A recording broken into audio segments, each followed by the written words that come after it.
Hello everyone and welcome back to the Bibliotek. My name is Vervain and today I am in the fantasy fiction section to talk about Seasons of War, which is our latest acquisition.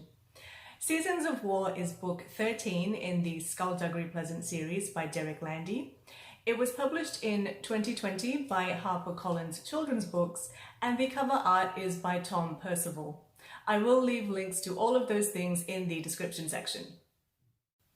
My apologies for being a little bit late with this book review, but as you may know, some parts of the multiverse have been experiencing a pandemic, and so they are in quarantine to try to stop the spread of the virus. As such, I have not been able to traverse the multiverse as freely as I usually do, therefore I was not able to visit some of my favorite book vendors, and I missed the release of Seasons of War, so I apologize, that is why I am a little bit late with this book review. Alright, so what's going to happen in this video? Well, I'm going to start with a quick overview of the Skulduggery Pleasant universe, so that if you're not familiar with it, you know what's happening, you know about the context. I'm then going to just give a quick overview of this book so that even if you haven't read it, you can still follow what's happening. There won't be too many spoilers, but I will let you know if a spoiler is coming. And then lastly, I'm just going to give my commentary on some of the topics that come up in this video. Okay, so Skulduggery Pleasant is a young adult fantasy fiction series. It starts when a girl named Stephanie is about 11 years old and she finds out that there is a secret magical community that exists parallel to the mortal world. She then discovers that she has magic powers and she meets Skulduggery Pleasant, who is a reanimated skeleton. So he was alive, he died, his skeleton was then reanimated. She then teams up with Skulduggery and they go about catching bad guys and solving crimes in the magical world. Long story short, that is the Skulduggery Pleasant series. So what happens in Seasons of War? Well, for a few books now, we have been hearing about the Leibniz dimension, and the majority of Seasons of War plays out in this dimension. I'm not giving you any spoilers because even if you read the blurb, China Sorrows basically gets the Dead Men 2.0 together and she says go into the Leibniz universe or Leibniz dimension and go and kill Malevolent. So that's not a spoiler, long story short, that's what this book is about. I found it a little bit underwhelming. I found a lot of it to be unnecessary. I think the first quarter of the book didn't need to be in there. I just thought it was a waste of time. I don't think anything substantial was achieved. I get the impression that Landy was contractually obligated to publish something this year, and so he said, okay, I'm just going to put this book out just as a way to tread water, just as a way to pass some time until I work out what I want to do with the storyline. My apologies if that isn't true, but that is just how the book read to me. It was underwhelming and yeah, I had different expectations for it. That was a pretty short overview, so now I'll just move into giving you my thoughts and my commentary on some of the things that happened in this book. So as I mentioned, there are the Dead Men 2.0 or the Dead Men reimagined in this book. And when I read that on the blurb, I was really excited because I thought maybe it might be the Dead Men from the Leibniz universe, so maybe some people who had passed away in the original universe maybe would be coming back. No, that's not the case. It's the Dead Men 2.0, it's a few of the surviving dead men and a few other people all lumped together. So is it really the Dead Men? Like, how much can you change something from the original and still be like, yeah, it is the Dead Men? And at what point is it like, this is something else, let's call it something else? Kind of like with bands, when maybe there's like, 5 original members and then by the end of it there's just one band member but still using the band's name, but most of the original influences are gone. Is it really still that band, or should you maybe call it something else? So yeah, that's the first thing I wanted to talk about. The second thing that I wanted to talk about was some new characters called the Draugr. So there is one Draugr, there are many Draugr. And I really like the way that this played out in the book. I really like the conversation that the characters had to explain the difference between plural and singular. I think it was a good example of, show us, don't tell us. So as opposed to just having like a narrator voice explaining the difference, I really like that the characters had a dialogue about that. So One of the things that I have consistently liked about Derek Landy's Skulduggery Pleasant series is the way that Derek Landy writes. I've always found his writing really engaging. I do find him to be a good storyteller, so that is why I have stuck with the series for so long. But I think that is a topic that I will come back to at the end of this video, so stick around. Okay, let's move on to what I think is the most important point that I have to make about this book, and that is about excluding and dehumanizing characters.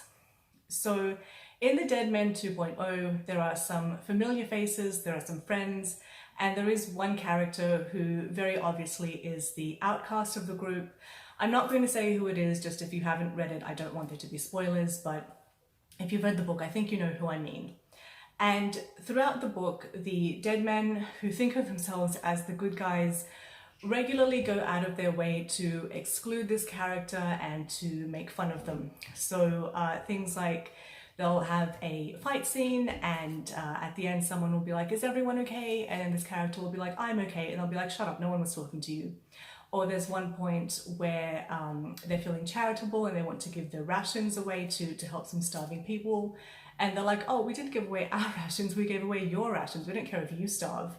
Actually, I have a page that's bookmarked that really shows what I'm talking about. So let me just read that to you and I'll come right back with my commentary. They used one of the kitchens to prepare their food and ate at the banqueting table big enough to accommodate a couple of football teams. When they were done, they sat around a roaring fire and shared stories. Every time this person would try to speak, he was told to shut up. It was funny. So, as you can see, the attitude among the dead men who think of themselves as the good guys is just to humiliate and marginalize this person. And this is something that I've seen before in the Skulduggery Pleasant universe. The other example that really comes to mind is in the Maleficent 7.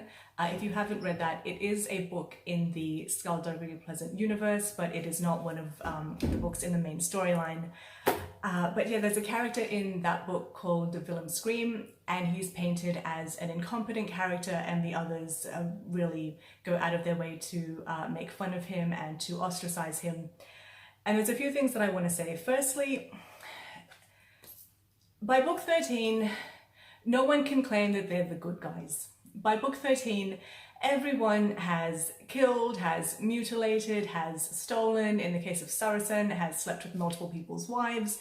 So by book 13, no one has the moral high ground. So I don't think it's right for anyone to ostracize this person and try to justify it by saying, well, you know, you're the bad guy, you know, we deserve to treat you like this. And in Seasons of War, Tanith really bothers me because there are a couple of scenes where she really tries to take the moral high ground, and it's like, no, like, you're not the good guy. At this point, I think everyone at best is morally ambiguous. But yeah, I don't think Tanith especially should be acting all superior and, you know, getting on her high horse, especially because there is a scene later where she allows people to die. She judges that they're bad people and she decides to be their judge, jury and executioner and lets them die. That's not a good move. You're not a good character if you do that. So I really think the dead men in general, but Tanith especially, just need to get off their high horse. The other thing is that it doesn't make strategic sense. If you are a group, you need everyone in that group for a reason. This particular character, they're in this group because they have certain skills and certain knowledge that is useful for the group to achieve their objective. It doesn't make sense to ostracize and to humiliate one member of your team because they're more likely to want revenge, or they're more likely to want to break away from the group if you treat them like that. So just from a strategic point of view, it doesn't make sense to behave like that. And then thirdly, getting to my next issue, this group dehumanizes this one member. And if you dehumanize someone, if you see them as, you know, less than human, then you can justify doing some atrocious things. And we do actually see that play out in Seasons of War. So I'm just going to be vague with what I'm going to say next. Again, if you haven't read the book, I don't want there to be spoilers for you, but if you have read it, I think you will understand what I'm talking about. There is a scene where the group is cornered and they're told, either you can try to fight your way out, or we can amputate a limb of one of your team members. What do you decide? And Skulduggery is like, okay, we're going to choose to amputate someone's limb, and of course we're going to choose, you know, this person who we've been picking on the whole time, because we've been treating them as an outcast. They're not really one of us. They're not equal to us. They're the bad guy. They deserve to be treated like this.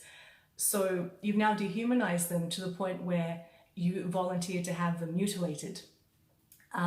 This is not just something that plays out in storybooks. This is something that plays out in the real world as well. So, for example, I've just watched a documentary called Cries from Syria, which looks at the Syrian civil war, and it really looks at the humanitarian impact of this war. It really looks at how much the civilians have suffered.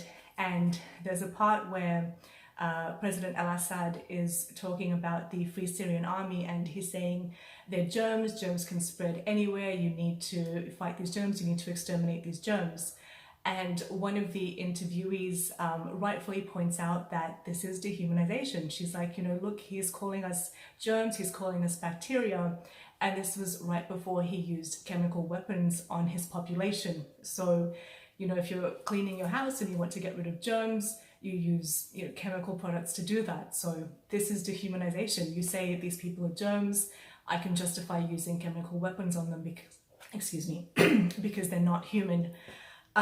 So yeah, that's the main point. If you take anything away from this book, I really think that, you know, quote unquote, the good guys in this book are not good. They're dehumanizing people.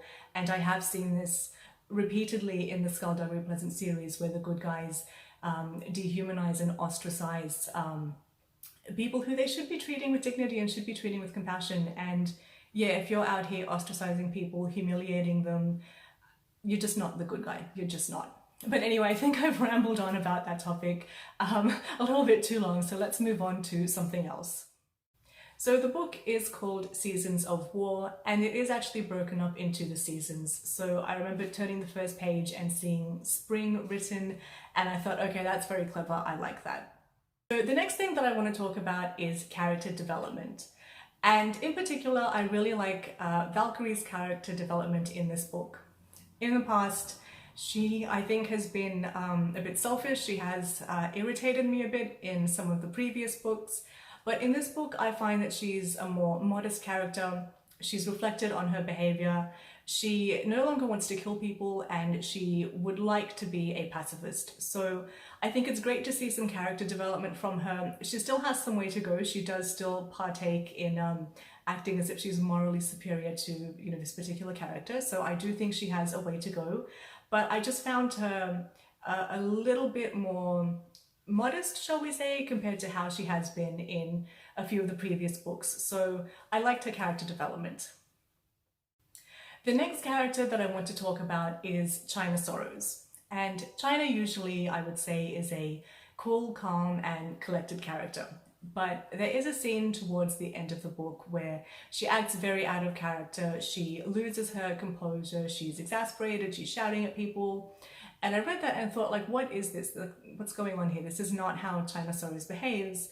But then later on, there's a line where someone says she's being influenced by the Church of the Faceless. You know, something is going on here. She's not the kind of person to be influenced.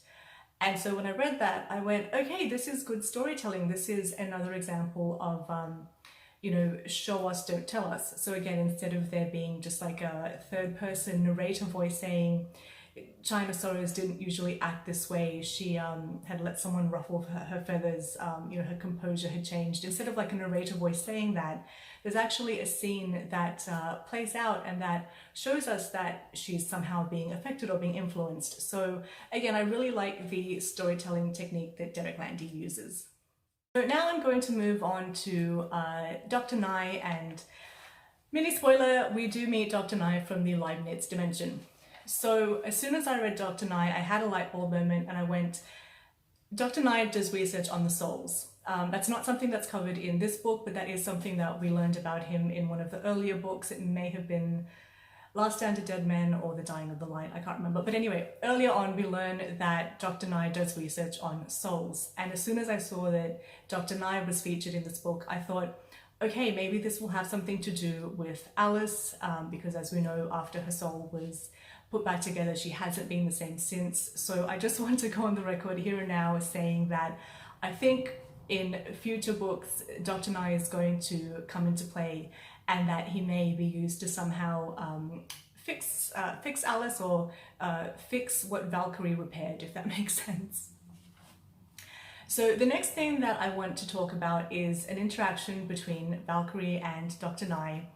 And she wants something from Nye, and Nye is trying to explain this thing is complicated, it cannot be done because of blah blah blah. And Valkyrie interrupts and goes, blah blah blah, I don't care, stop mansplaining, just get it done. And as I said, Valkyrie's character still has a way to go. I don't think she's completely reformed. This is one of the scenes. And I don't like that she uses the term mansplaining, because I think it's a sexist term. If you want to say that someone is talking down to you, say that. Say that they are being condescending, say that they are patronizing you.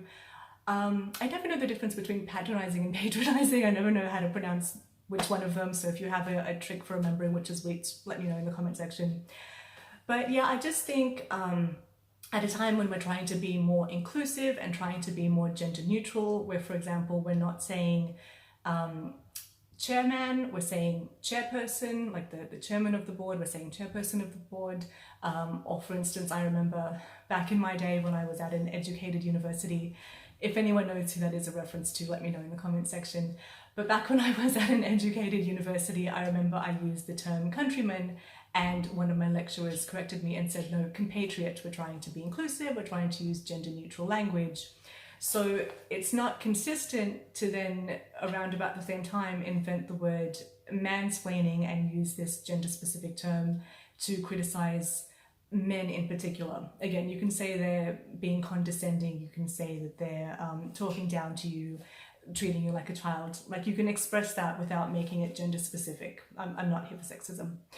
And also, in this scene, you know, it's Dr. Nye. Nye is the one who has the technical background. Nye is the expert on this particular technology, and he is trying to inform Valkyrie. He is trying to share knowledge with her. He is trying to explain, this is why this thing cannot work. He's not just saying, no, get out of my sight, I don't have time for you, I can't explain it to you, you're too dumb, you wouldn't understand. Nye isn't saying that. Nye is saying, let me explain to you, let me share this knowledge with you. And she's snapping her fingers in his face, which is a rude thing to do. And as usual, she's being selfish and going, well, I just want what I want, get it done. So yeah, that's what I had to say about that. Moving on, the next thing that I want to talk about are names in the Skulduggery Pleasant universe. In the beginning, I really liked the names. So I liked how they sounded, I thought they were really cool sounding, and I really liked the explanation behind the names. So Valkyrie Kane, obviously, as it's explained in the first book, warrior woman who has a penchant for raising Cain or causing trouble. Ghastly Bespoke, it talks about what he does and how he looks. So in the beginning, I really liked the names, but as the books have gone on, I think the quality in names have dropped. So let me give you a few examples. In this book, we meet a character called Gerontius. This means old man, and I just think, really, did like a young child choose to call themselves Gerontius? I mean, when you're older, that would be appropriate, but did you choose that as a young child? Also, it doesn't roll off the tongue that well. Same thing for Crepuscular Vise. Does that really roll off the tongue very well? And then the other name that I really wanted to comment on is Mahala. I think other people maybe are pronouncing it Mahala, but for me, I read it as Mahala, which means gossip in Romanian. I don't know if this character is meant to be a gossip, but yeah, just FYI, whenever I read that name, I always read it as gossip. Okay, and that brings me to my last point, which will be a spoiler. There is no other way that I can talk about it. So if you don't want any spoilers, I would suggest that you click off this video now. Thank you for watching, and maybe I will see you next time. If you're still here, I would like to talk about Darkess giving birth and then pushing her child onto Sebastian. This is just completely outrageous, because I understand that Darkess wanted to experience carrying a child and giving birth. So fine, you've done that. But if she's like, man, I don't want to be a mother, I don't want to raise this child, she could have just reabsorbed this version of herself the same way that she has been reabsorbing all these other versions of herself throughout the book. I cannot understand why she said, okay, I'm going to give this birth. Can I speak English? I'm going to give birth. I'm going to impregnate myself. And now I'm done with this child. Here you go, Sebastian. It's now your responsibility, even though you didn't want this or ask for this. I just thought that was completely outrageous. But then I thought, hang on, Darkess is an aspect of Valkyrie, or she's Valkyrie's true self. And Valkyrie is selfish, and she just wants what she wants, and she doesn't care how it affects other people. So yeah, it kind of makes sense to me that Darkess would be similar. Darkess has done what she wants to do, and here, it's someone else's problem now. She doesn't care how her behavior affects someone, and we see that she passes this child on to Sebastian, and then she just disappears. And it's your problem now, Sebastian. I couldn't care less about you. So yeah, that's the final thing that I wanted to comment on. Now, in terms of, do I want to keep reading the Skulduggery Pleasant series? I am torn, because I do like the way Derek Landy writes, and so that's why I've always come back to reading his books. I've always found his books engaging, except for Seasons of War. Seasons of War, I did find to just kind of be treading water. But I haven't been liking the storyline for the last couple of books. I did have a few criticisms in my Bedlam review. And yeah, this book was not the strongest, so I'm kind of torn. On one hand, I like the way he writes, but on the other hand, I really think this storyline has just run out, has already reached its natural end. I know some people think that it just should have ended with Last Stand of Dead Men, so I don't know. In a year's time, I don't know if I'm going to read the next book, but I don't think I will be as excited for it as I have been for previous Skulduggery Present releases. And so concludes my Seasons of War book review. Please let me know what you think. Let me know if you agree or disagree with me. Let me know if there's anything that I missed. Thank you very much for stopping by, and maybe I will see you next time.